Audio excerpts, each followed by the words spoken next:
नमस्कार दोस्तों। आज की कहानी है भेदभाव। स्नेहा की नई नई शादी हुई थी। पूरे रीति रिवाज निभाने के बाद आज स्नेहा चैन से सांस ले पा रही थी। उसकी शादी को मात्र 1 महीने ही हुए थे, तभी स्नेहा के पग फेरने का दिन आया।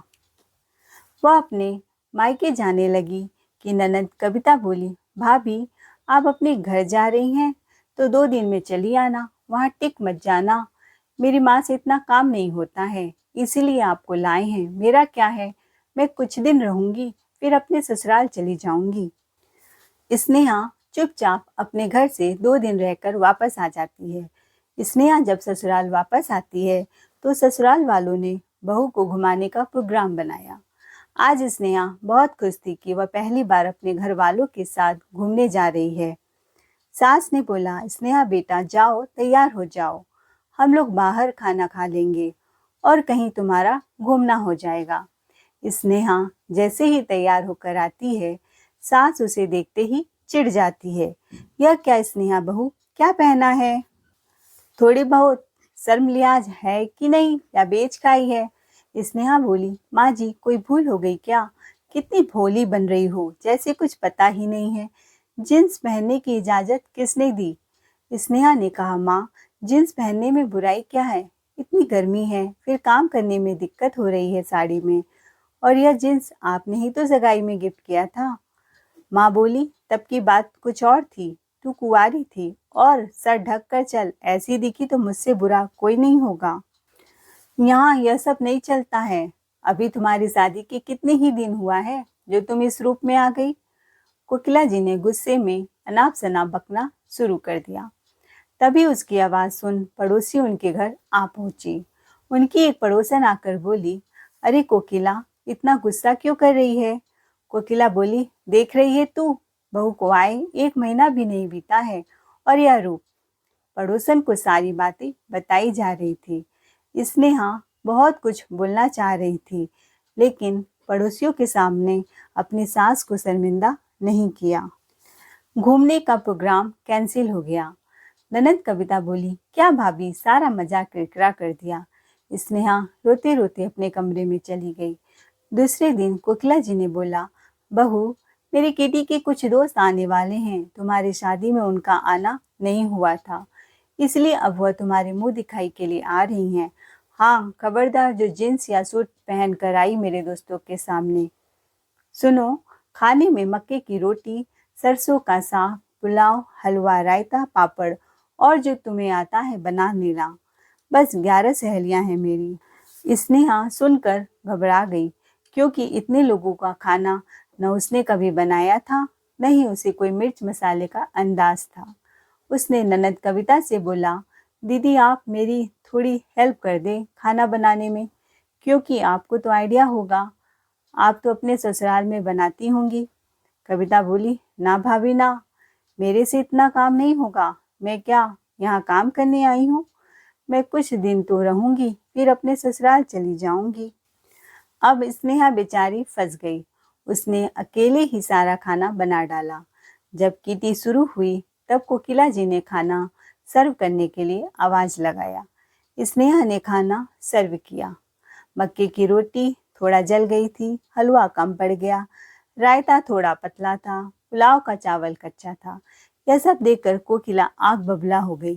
किटी के सारे दोस्त उसका मजाक बनाने लगे। एक फ्रेंड ने बोला, यार कोकिला, खाना नहीं खिलाना था, ढंग का तो पहले ही बोल देती, हम घर से ही खा कर आते, कम से कम भूखे तो न रहते। कोकिला जी अपने दोस्तों से बेलगाम बहू की बुराई करने लगी। किटी के दोस्त उसका मजाक बनाकर अपने घर चल देते हैं। तभी कोकिला जी के माँ का फोन आता है तो माँ बोलती है, कोकिला तेरी आवाज में इतना गुस्सा क्यों है? कोकिला जी ने कहा, अरे माँ क्या बताऊं, बहू ने तो नाक में दम रख कर रखा है, न खाना बनाने का ढंग, न ओढ़ने पहनने का ढंग। आराम से कोकिला जी बहू की सारी गलतियां गिनवाने में बिजी हो जाती हैं। स्नेहा चुपचाप आंख झुकाए यह सब सुन रही थी और मन ही मन बोल रही थी कि थोड़ा कोई हेल्प कर देता तो यह गलती न होती। 1 महीने बाद श्राद्ध पक्ष शुरू हो जाता है। कोकिला बोली, बहू, श्राद्ध पक्ष बहुत पवित्र होता है। हम लोग नॉनवेज नहीं खाते और न ही अंडा खाते हैं, तो तुम इसका पालन करना। तुम भी मत खाना। तुम इस घर में नई हो, इसीलिए मैं तुम्हें यहाँ के रीति रिवाज समझा रही हूँ। फिर मत कहना, माँ जी आपने तो बताया ही नहीं। स्नेहा बिना अंडा खाए रह नहीं पाती थी।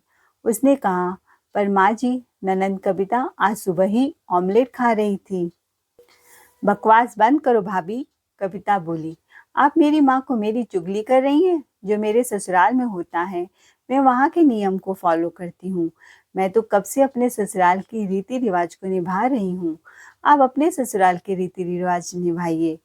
कोकिला जी ने कविता के हाँ में हाँ मिलाया। पर स्नेहा सुबह जब चाय पीती है तो भूल से वह बिस्किट खा लेती है जिसमें अंडा होता है।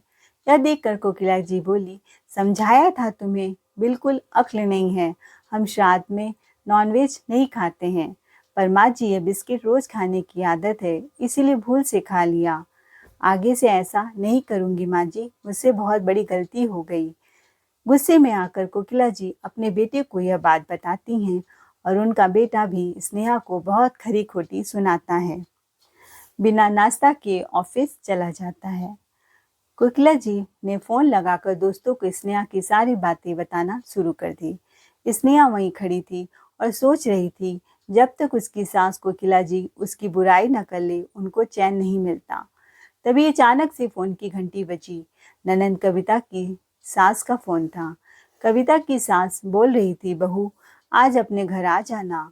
तुम्हारे भैया भाभी की शादी हुए भी 2 महीने बीत गए हैं। तुम कब से वहीं पर रुकी हुई हो। अब तुम्हारे आने का समय हो गया है। श्राद्ध पक चल रहे हैं, तो हमने घर में पूजा रखा है और कुछ मेहमान भी आएंगे, इसलिए काम भी होगा। बुढ़ापे में मुझसे ज़्यादा काम नहीं होता। कविता ने फोन में कहा, मैं आपको नौकरानी लगती हूँ क्या? आपके घर जो आए उसकी खातिरदारी करूँ? और आपने क्या पूजा मुझसे पूछ कर रखा है? मैं इतनी जल्दी क्यों चली आऊँ? आप अकेले काम नहीं कर सकती तो नौकरानी लगवा लीजिए। मैं आपके नखरे क्यों उठाऊं? मुझे बुलाने की क्या जरूरत है? कविता गुस्से में अपनी सास को खूब खरी खोटी सुनाने लगती है। स्नेहा दरवाजे के पीछे खड़ी सब बात सुन रही थी। कुछ समय बाद ननद कविता का पति घर आता है और सबके सामने उसकी पिटाई कर देता है और गुस्से में बोलता है कि आज तुमने मेरी माँ को इतनी खरी खोटी सुनाई कि उनको हार्ट अटैक पड़ गया। अगर उन्हें कुछ हुआ तो मैं तुम्हें तलाक दे दूंगा, कहकर चला जाता है। स्नेहा सारा तमाशा देख रही थी। तभी कोकिला जी की पड़ोसन इतना तेज आवाज सुनकर उनके घर आ जाती हैं। आज स्नेहा को भी मौका मिला था बोलने का, तो कैसे चुप जाती। स्नेहा ने उनको सारी बातें बताना शुरू कर दिया और कोकिला जी की किटी की सहेली को भी फोन लगाकर सारी बातें बताई। तभी उनकी कामवाली भी घर आ गई। कामवाली को जब वह बताने लगी तो कोकिला जी ने अपने बहू को बोली, बस करो बहू बस, तुम्हें शर्म आनी चाहिए। घर की इज्जत को बाहर उछाल रही हो।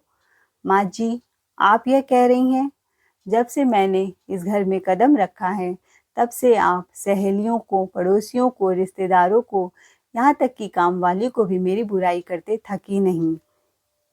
मैं जब सूट पहनती हूँ तो आपकी इज्जत मिट्टी में मिल जाती है, लेकिन बेटी जींस पहन के पूरा शहर घूम रही है। जब मैं घर जाती हूँ तो मुझसे बोला जाता है 2 दिन में चले आना और मुझे बदले में ताना भी दिया जाता है। आपकी बेटी तो 2 महीने से मायके में ही पड़ी हुई है और आज जब आपकी बेटी पर पड़ा तो घर की इज्जत हो गई। तो क्या मैं बाहर की इज्जत हूँ? मैं भी तो अब आपका ही इज्जत हूँ। माफ कीजिए माँ। स्नेहा बोली, बात कड़वी है मगर सच है। गलतियां बेटी बहू दोनों से होती हैं, मगर बेटी की छुप जाती है और बहू की अखबार की तरह छप जाती है। दोस्तों, कृपया बहू जो दूसरे घर से आती है उसे भी अपने ही आंगन का फूल समझे। उसे भी खिलने और महकने का मौका जरूर दें। बात बात पर ताना, गुस्सा होना कृपया के लिए खत्म करें, तभी घर स्वर्ग बन पाएगा। आई होप ये कहानी आपको ज़रूर पसंद आई होगी। कमेंट में अपनी राय ज़रूर बताएं। कहानी अच्छी लगी हो तो चैनल को लाइक, शेयर, सब्सक्राइब ज़रूर करें। कहानी सुनने के लिए धन्यवाद।